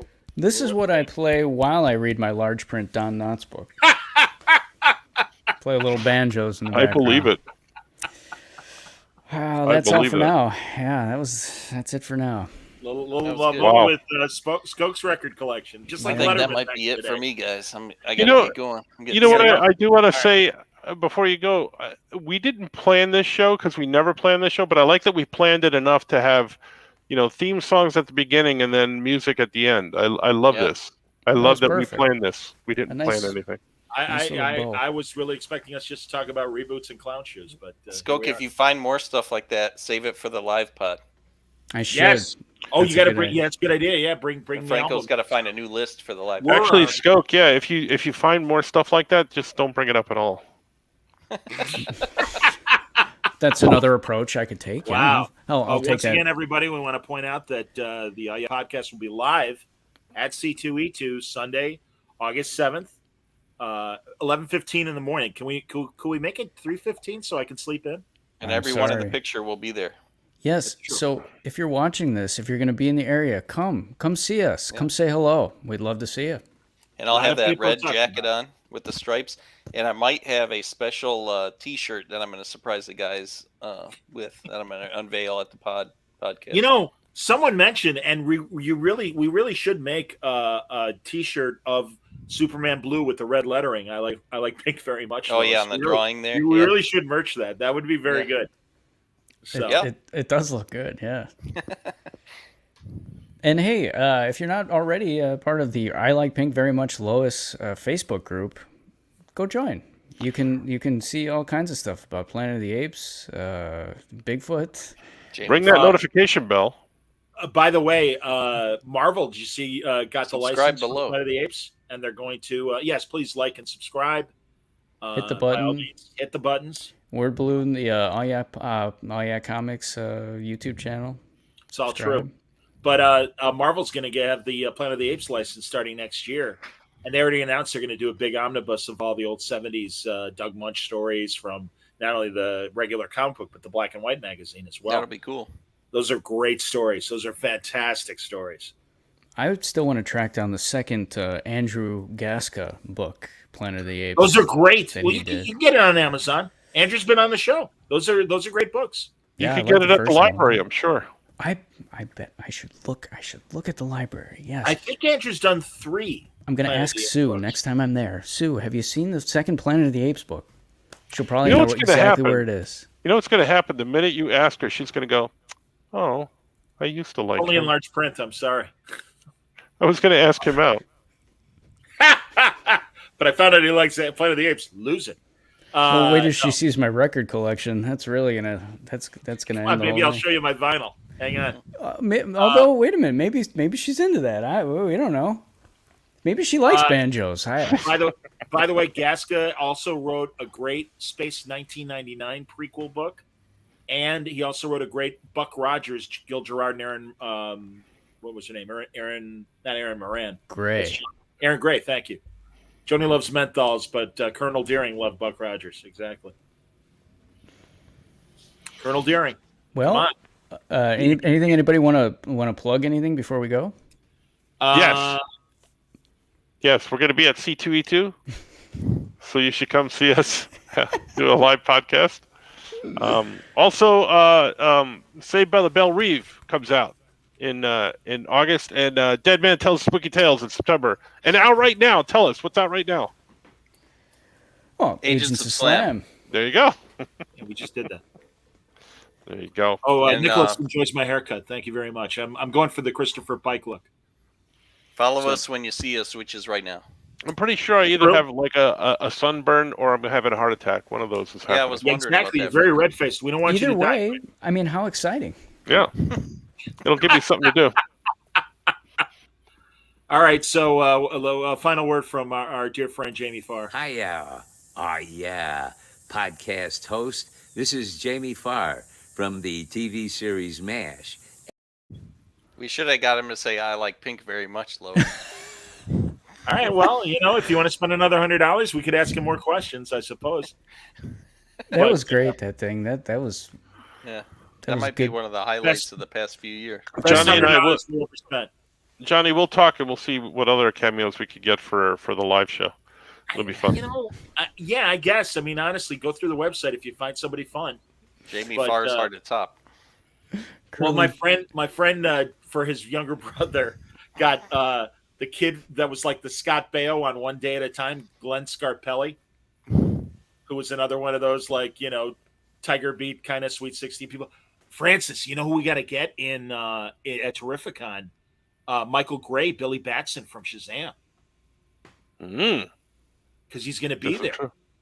And we should, I mean, honestly, I was going to talk to Mitch regardless about getting him before the con to be on Word Balloon. I would love to do that. I'm really hoping that Mitch can make some love connections for me celebrity wise as we head to Terrificon. Franco and I will be there again. That's the end of July, the week before C2E2. So if you can't make it to Chicago and you're on the East Coast, Connecticut, Mohegan Sun, great. I mean, a lot of people love it. It's not Mar-a-Lago, but it really is a lovely resort in addition to being a great casino. And of course, who was the band we saw last summer there, Franco? Remember you and Bad 80s hair band, one hit. Oh yeah. Cheap Trick. No, was... Cheap Trick actually had more than one hit. Actually, I can't remember the name. Their song was like something like On the Radio or something like that. Oh, I can't remember. It was weird because I'm like, oh, they sound pretty good because they're doing this one song. Really good. Yeah, And then it it was the actual band of the song. I'm like, oh, geez. It's like it's like that Simpsons with Burns' Casino, where it's like the Moody Blues tribute band is the main event, and then opening for him is the real Moody Blues and everything. Good stuff, man. I just saw the Grassroots from the 60s and 70s are back on tour. Hey, how are you? In my midnight confession. Good stuff. Art Baltazar, if you're out there, Feel better, Artie. get well soon. We love miss you. You're gonna see me and Artie in San Diego. Then I'll be in Terrificon. Then C2E2. Then where am I going to be? Emerald City Comic Con. And then I'll be in Baltimore and New York City Comic Con. And then we're doing a Dead Man signing at Skokie, Oh Yeah Comics Skokie, and then Oh Yeah Comics New York. True story. And, those are in October. And next weekend, a week from Saturday, I'll be at Fan Expo all 4 days here in Rosemont, Illinois, right by the airport. But on Saturday, I'll be moderating the Brian Bendis panel. So that's going to be a lot of fun. Nice. So there you go. We got a full summer. Go ahead. Let's go. At C2E2 also, in addition to the panel, go stop by and see these guys in Artist Alley too. Yes. And another thing I'm doing at C2E2, I will be moderating the Sven Gulli panel. Oh, yeah. Very excited about that. Love Rich Coase. He's a great guy. A I lot like of people Sven like Rich Coase. He's an excellent monster host. Anyway. Yeah. True story. Yep. All right. Follow us when you see us. I like pink. I like pink. I like pink as well. Good night, Me ladies too, and gentlemen. also.